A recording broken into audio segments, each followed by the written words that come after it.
Welcome to Checkmark Tutorials. In this video I will show you how to delete or cancel your Linktree account. So it's very simple. First, make sure that you are on this website linktree.ee and go over to your admin, so log into your account. And in order to delete it, you will go here to your profile picture, click on it, and then click on My Account. So My Account, scroll down until you find Danger Zone, and here the big red button, Delete Account. Click on that, and this confirmation will pop up. You have to click this purple button, Continue, and then just wait a bit while it loads up, and then you have to verify your identity. So right now on your email has been sent this code, and you can resend it basically. So access your email,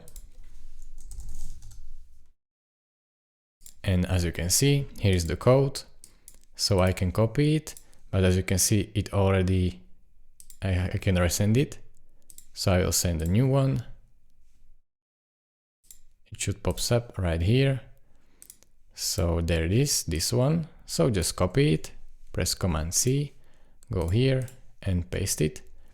And you should be verified that it is really you deleting this account. And if that is the case, the account should be deleted as it is. So it's really simple, guys. Thank you for watching. If this video was helpful to you, consider subscribing and liking this video, and I will see you in the next tutorial. Bye bye.